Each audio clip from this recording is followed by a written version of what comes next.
Maintenant, l'autre défi sera de mettre les compétences, les gens qu'il faut, à la place qu'il faut, et puis de faire en sorte que c'est ce qu'on n'a pas fait par le passé avec Orano et Areva, le transfert de compétences. Il a fallu 40 ans ou 50 ans après pour que les Nigériens apprennent à tourner la machine. C'était des experts français qu'on envoyait à Arlit, qu'on envoyait à la Cominac. Donc, c'est tout ce changement. C'est un changement de paradigme. Il y a un changement dans de paradigme. Les relations entre le Niger, le Mali, on l'a vu avec le Mali aussi, dans les relations avec les partenaires étrangers et les multinationales. Moi, je crois que c'est une nouvelle ère qui s'élève.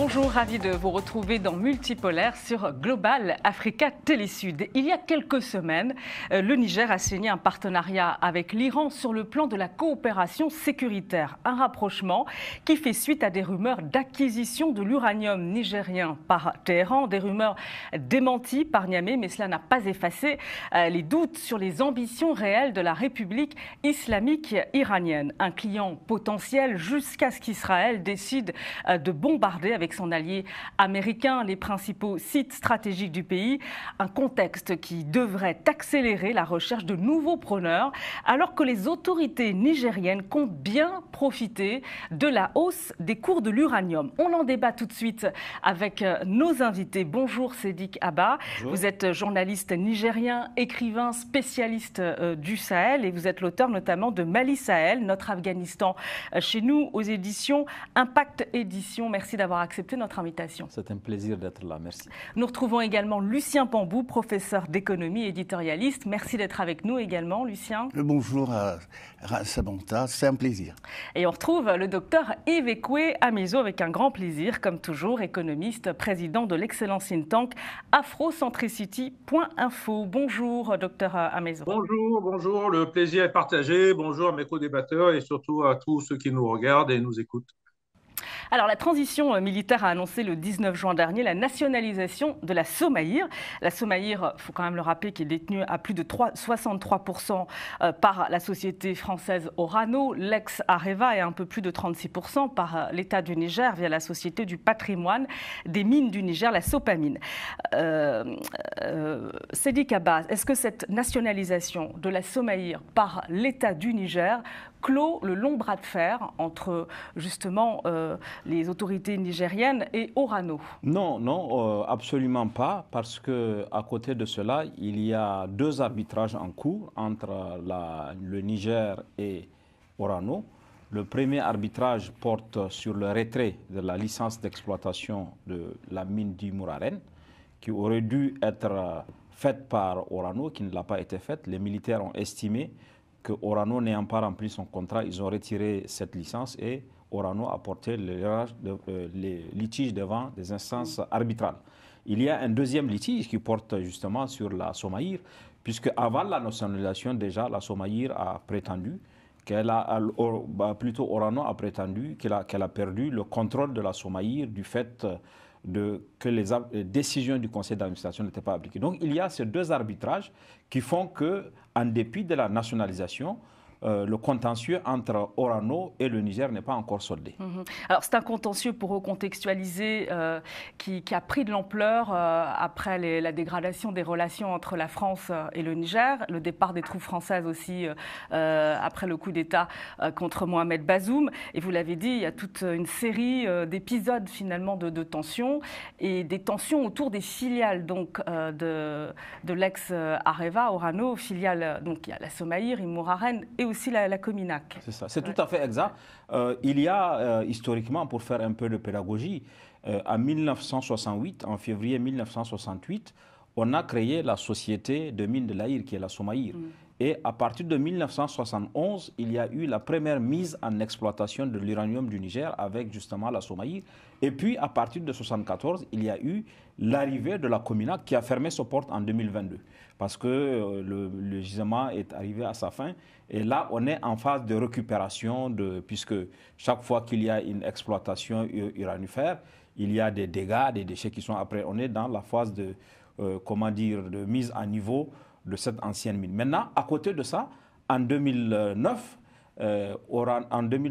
Orano, à l'époque c'était Areva, avait obtenu le permis de mise en exploitation de Imouraren, qui aurait dû être la plus grande mine au monde avec 5000 tonnes par an.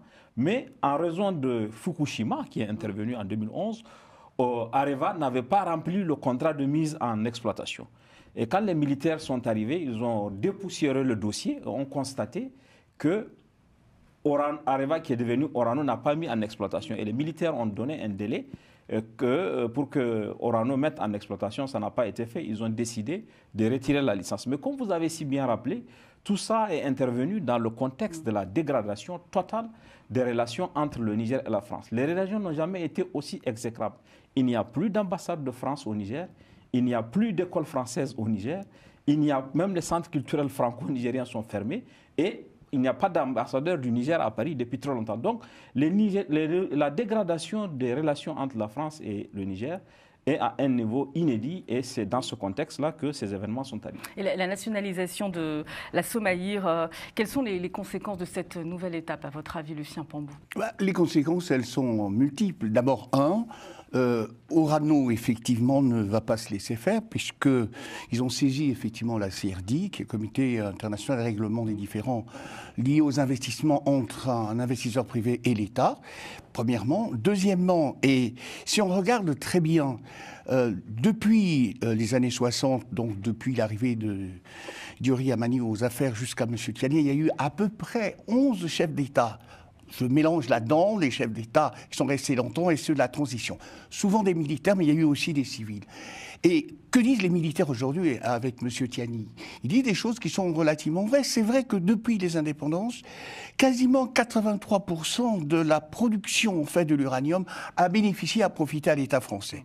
Donc, au nom de la souveraineté à retrouver et du contrôle des ressources, il était donc normal de, comment dirais-je, de faire une espèce de partage, si vous voulez, de la production, ce que n'a pas voulu Orano. Et pourquoi ? Parce que les relations néocoloniales sont toujours là, et ces relations néocoloniales, avec ce qui s'est passé donc en 23, l'arrivée des militaires aux affaires, eh bien ça n'a pas beaucoup plu. Alors, qu'est-ce qui va se passer globalement ? Ce qui va se passer, c'est que, il y a une conciliation qui peut se faire. D'accord ? Est-ce que cette conciliation sera acceptée par Orano ? C'est un point de vue.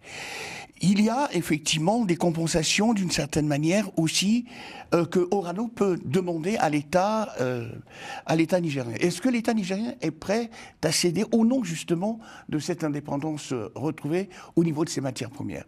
Donc nous sommes dans un bras de fer qui est à la fois politique, diplomatique et économique. Alors, mon cher Siliki donc dit quelque chose, à savoir qu'il y a une fermeture des relations entre la France et le Niger. La France est à leur jeu. Oui, bien sûr. Alors, elle joue en défensive, mais moi je dirais que par l'intermédiaire de cette affaire d'Orano, la France n'a pas totalement disparu de l'espace nigérien. Bon, alors, je crois que ce que les choses peuvent amener à être mises en place, une espèce de conciliation, une espèce de pourparlers, mais enfin, l'avenir nous le dira. Mais Orano, il y a une chose à dire, n'est pas prête à lâcher le morceau. Docteur Iveco Amezo, quelle est votre lecture ? Écoutez, je partage toute l'historique qui a été bien faite par Sidi Kaba. Notre professeur nous a bien montré tous les éléments juridiques et les conflits juridiques qui sont en cours. Je vais vous donner un volet plutôt peut-être économique, mais en remontant dans l'histoire. Écoutez, il y avait quand même un accord secret entre la France et le Niger qui permettait à la France et à ses entreprises d'avoir une forme de droit de préemption, de commercialisation, d'exportation quasi exclusive au profit de la France. C'est ça qui est mis d'abord en cause. Ensuite, quand les nouveaux gouvernants sont arrivés au pouvoir, ils ont voulu faire un effort. Ils ont fait un effort de négociation avec ces entreprises sur place. Sauf que le rapport, comme on l'a dit tout à l'heure, la relation exécrable au niveau diplomatique n'a pas permis que cela puisse aboutir. Mais en réalité, c'est l'économiste qui parle maintenant, c'est le prix. Il y avait un problème tout simplement de prix. Et enfin, et là je veux insister dessus, la nationalisation est un processus légal et souverain. Le droit de nationaliser ces ressources minières désigne une prérogative de l'État pour reprendre le contrôle de ses propriétés, notamment naturelles, et pouvoir faire ce qu'il veut avec, les mines, les transformer, etc. Et surtout le fait au détriment, bien sûr, des acteurs privés et étrangers qui en profitaient. Ce droit, d'ailleurs, est inscrit aux Nations Unies. Je me rappelle, c'est la résolution 1803 de l'ONU. Donc, c'est un droit légal. Qu'est-ce qu'on peut faire avec? On crée des entreprises publiques, ce qui vient de se faire.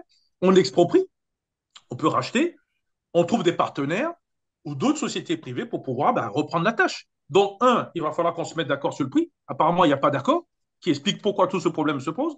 Deux, il va falloir trouver peut-être un partenaire pour la période de transition pour permettre une mise à niveau générale de la compétence pour que le Niger puisse reprendre la situation. Donc, cette souveraineté des ressources, personne ne peut le contester. Pour moi, ma part, je pense que la décision de la nation est venue un peu tard, qui peut expliquer pourquoi les conflits juridiques sont en cours et risquent de durer. Et là, je pense que l'un dans l'autre, il y aura des négociations. Alors, vous avez évoqué la souveraineté justement sur les ressources. C'est vraiment toute la question parce que l'objectif des autorités nigériennes, c'est d'assainir la gestion de cette ressource, de l'uranium particulièrement, pour en tirer une manne financière. Est-ce que cette décision va permettre une gestion plus saine de l'uranium nigérien, réellement? Oui, il y a un contexte général dans lequel cette nationalisation intervient. C'est celui de l'avènement d'une volonté de prendre la main sur les ressources naturelles et les ressources minières. Un nouveau code minier a été fait au Niger qui est beaucoup plus équilibré qu'il ne l'a été par le passé.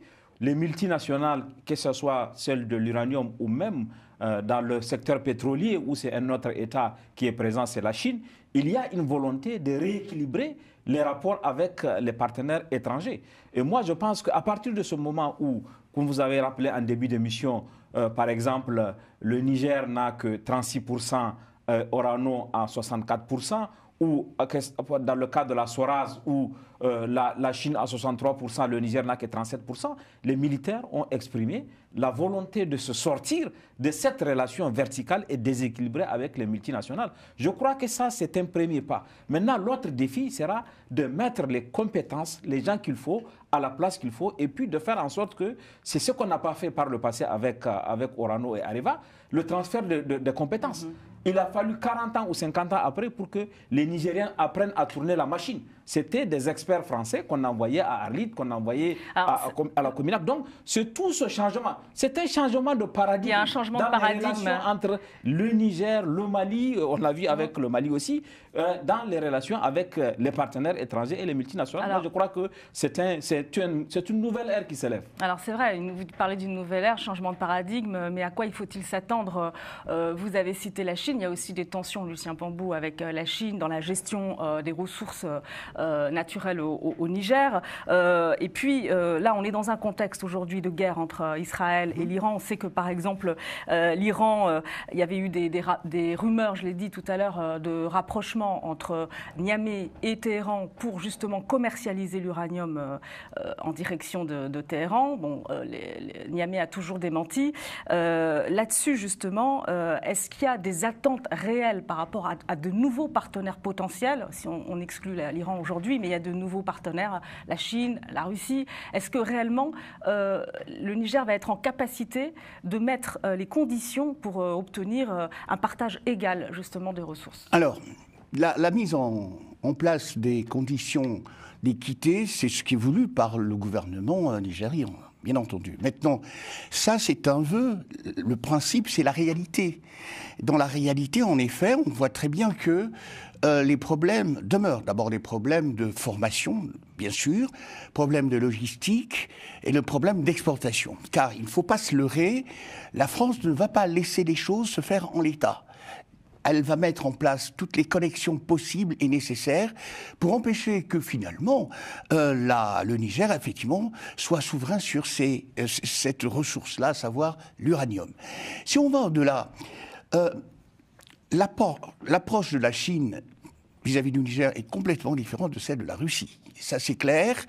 Pour les Chinois, comme pour les Russes d'ailleurs, l'important, c'est de pouvoir, en fait, exploiter le minerai, l'uranium. Mais il faut que le gouvernement nigérien sorte, comment dirais-je, des stratégies éprouvées pour, en effet, ne pas être dans la même situation qu'a été la leur, effectivement, avec les Français. Alors, il faut savoir que les Chinois, d'abord, ils respectent votre démocratie, enfin, démocratie. Il n'y a pas de conditionnalité. Il n'y a pas de conditionnalité dans cette démocratie-là. On respecte, et puis, malgré tout, à petit feu, ils arrivent et ils font, j'allais dire, comme les autres. Il reste l'enjeu énorme en termes de géopolitique. Il reste en effet aux Nigérians de former des gens, d'avoir une gouvernance relativement stricte, d'éviter la corruption, car c'est bien cela aussi, il faut le dire, les responsables politiques ont en partie été responsables de ce qui s'est passé, d'accord? Et donc, on arrive à une situation qui était une situation relativement unique. Alors, la question c'est comment établir les partenariats? Les États-Unis ne sont pas très loin. Avec le Canada, bien entendu. On va en parler. Bien entendu, une mine au Niger. Mais pour rebondir sur ce que vous dites, docteur Ivekwe Amezo, faute d'expertise, justement, la transition est-elle en capacité, encore une fois, de dire, par exemple, non à la Russie, s'il faut négocier un éventuel partage des richesses, non à la Chine, dont elle dépend aussi en matière stratégique, elle dépend de la Russie en matière sécuritaire. Qu'en pensez-vous ? Alors, dire non, c'est trop facile, on est en politique. D'abord, sur les acheteurs potentiels, il y en a beaucoup. La Russie, la Chine, vous l'avez dit, mais il y a l'Union européenne. Une Union européenne qui s'organise sans la France. Il faut le savoir. Le Canada. Et puis, on peut citer plein d'autres petits pays qui cherchent à mettre en place ce qu'on appelle les nouveaux, disons, centrales nucléaires, mais de petite taille. Les mini-centrales nucléaires et qui en ont besoin. Donc, je pense qu'il y aura un marché, ça, de ce point de vue. Le problème n'est pas le marché. Le problème est le prix. Rapidement de tête comme ça, on était l'année passée autour des $100, on est à 75 aujourd'hui en 2025. Mais écoutez, il y a 15 ans où quand on a faisait la pluie et le beau temps, on était autour de 15 à 30 et je vous assure que ce n'est pas ce prix qui était payé. On était plus proche des 5 ou 6. Donc il y a eu une exploitation inacceptable que le gouvernement a voulu en fait rétablir ou corriger. Ça ne s'est pas fait. Il faut insister là-dessus parce que tous ces événements ne sont pas venus comme ça au hasard. Il y a eu des gens qui ont accepté en fait ce passage de transition, disons, pacifique. Et ça ne s'est pas fait. Alors, il y a un problème avec la façon dont la France, et notamment ceux qui dirigent cette structure, réfléchissent. Il faut bien qu'ils revoient qu'en face, il y a aussi des gens qui savent ce qu'ils veulent et qui veulent surtout leur souveraineté. Deuxième élément autour du prix, c'est que, vous l'avez dit, bon, il y a 10 grandes approches. Je ne vais pas aller dans le détail pour pouvoir avoir une structure solide derrière. Il y a une transition. Cette transition ne va pas se faire tout seul. On va chercher obligatoirement, dans les pays qu'on vient de citer, des partenaires techniques qui vont petit à petit reprendre. Sauf qu'on a tout fait à l'envers un tout petit peu. Il aura fallu organiser tout ceci. Bon, on a dit pour le code minier, donc ça s'est fait, mais il n'y a pas que le code minier. Il faut vraiment que les ressources du personnel soient en place. Et ensuite, on pense. Et pendant ce temps, on négocie cette nationalisation de bon an, mal an, dans des bonnes conditions. Maintenant, on est allé un peu plus vite, les choses sont précipitées. Il y a un côté, voilà, je décrète et puis ça fonctionne. Là, les militaires vont commencer à apprendre que ça ne se passe pas comme ça du tout dans les chaînes de valeur. Donc, cette période de transition, oui, il y a des partenaires qui... Le problème de fond, c'est un problème de prix. Que les nouveaux acheteurs potentiels, la Russie, la Chine, l'Union européenne, sans la France d'ailleurs, ou le Canada, ou bien d'autres encore, notamment ceux qui s'intéressent à acheter des mini-centrales nucléaires qui vont avoir besoin donc du combustible, tous ces gens-là vont faciliter l'achat. Donc, je ne pense pas qu'il y ait un problème de commercialisation. Le problème va être le prix. Je rappelle rapidement quand même qu'il y a 2024, le prix était de $100 ou plus, et aujourd'hui autour de 75, mais il y a quelques années, 10-15 ans, il était de 30 et peut-être souvent moins de 5 dollars la livre. Donc, il faut savoir que c'est ce problème fondamental de prix qui a détérioré toute la relation avec le Niger. Et si certains dirigeants nigériens avaient accepté cela, on comprend pourquoi aussi les militaires aujourd'hui n'acceptent pas ça et ils doivent donc nous informer sur le prix d'aujourd'hui. Maintenant, le fond du problème, il faut la capacité humaine, des ressources humaines. Et cette période de transition qui va permettre, je pense qu'elle peut durer entre 7 et 9 ans, et qui va permettre aux nationaux de prendre contrôle, il faut un partenaire ou des partenaires. Et c'est là où je pense que peut-être la Chine et la Russie ou d'autres peuvent jouer le jeu. Éventuellement l'Iran, mais maintenant avec la guerre, c'est stoppé. Et qu'est-ce qui va se passer? C'est que la Chine étant puissante, la Russie étant puissante, ils vont plutôt jouer sur des compensations. Et au lieu de payer cash, il se peut qu'ils vous donnent des équipements, et malheureusement, avec les problèmes de terrorisme, ça va être des équipements plutôt dans le domaine militaire, dans le problème des infrastructures qui arrangent d'abord la Chine et la Russie. Donc peut-être que sur le développement et la paix, on peut perdre. Alors, Seydi Kaba, il y a une vraie problématique qui concerne d'ailleurs la majorité des pays africains, c'est l'expertise, les infrastructures, les ressources.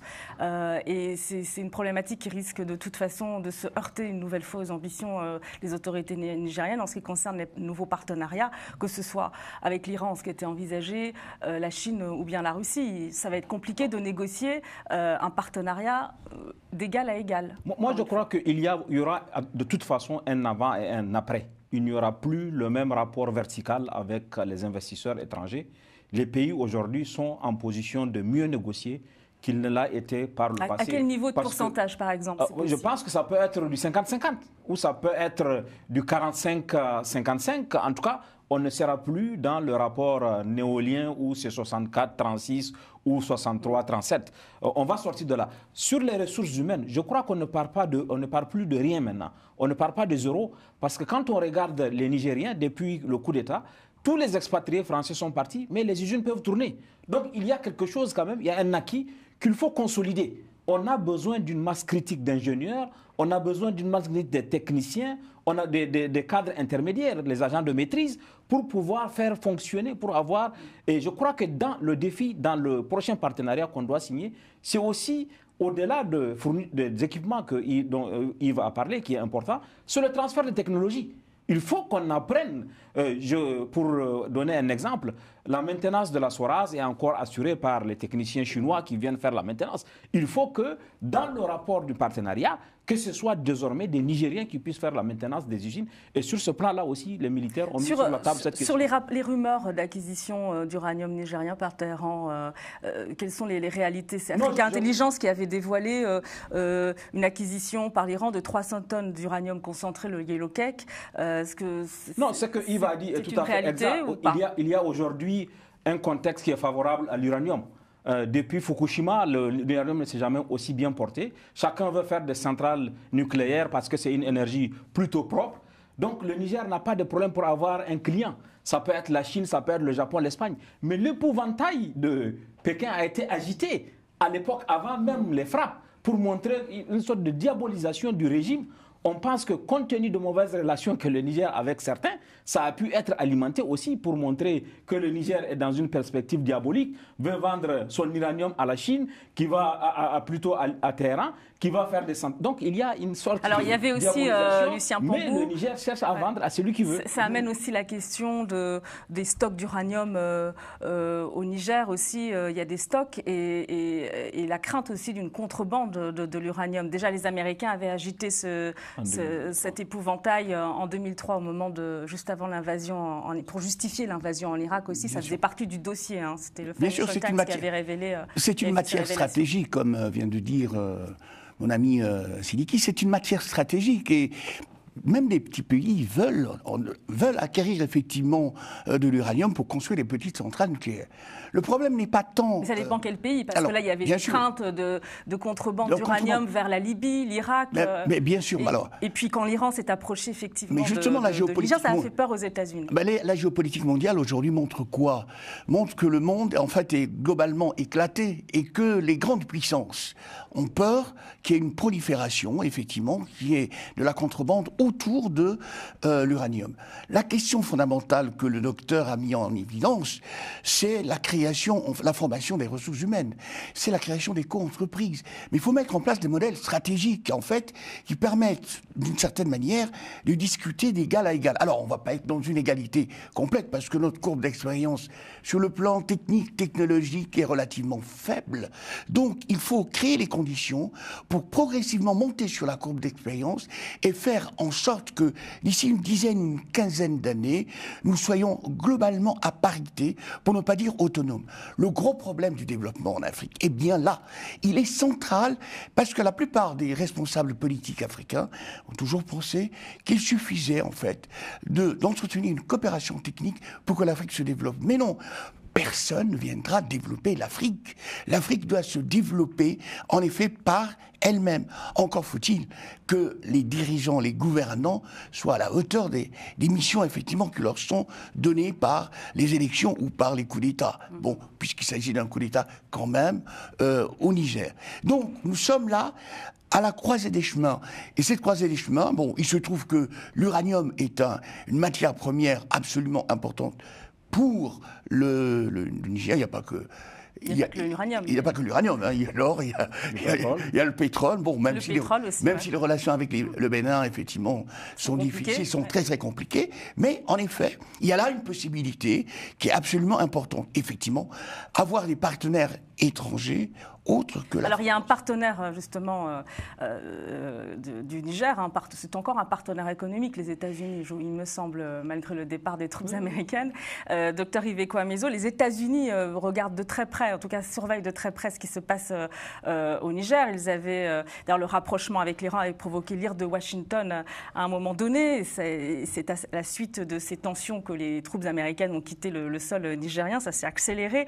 Et les États-Unis soutiennent un projet d'exploitation de la mine de Dassa dans la région d'Agadez, qui est portée par la société canadienne Global Atomic. Il y a des discussions avancées avec une banque d'investissement américaine. C'est même la production, c'est très avancé puisque là c'est du concret. On parle d'une production à l'horizon 2026, ce qui laisse penser quand même que les États-Unis sont dans le pipe et susceptibles peut-être de surpasser la Russie et voire la Chine même. Bon, surpasser, ça m'étonnerait. Rappelez-vous que M. Donald Trump nous a dit qu'il voulait envahir et puis s'approprier le Canada.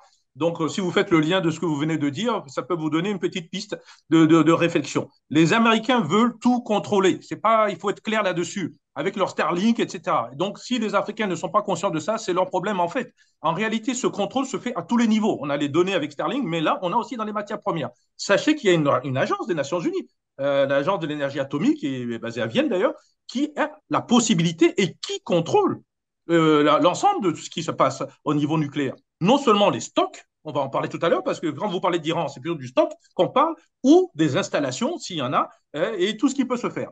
Et donc, à partir de là, cette institution reconnue plutôt neutre et qui donne des informations assez précises, peut à tout moment savoir d'où vient un stock d'uranium.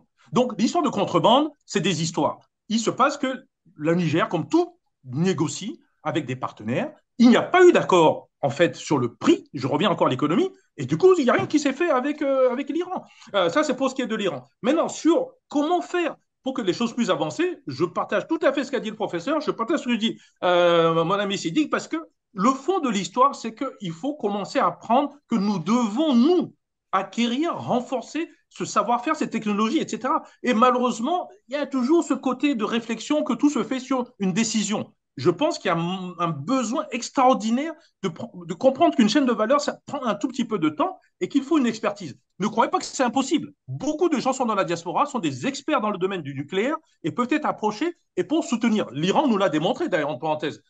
Mais ils payaient aussi les expertises. Si vous ne les payez pas, ils ne viendront pas.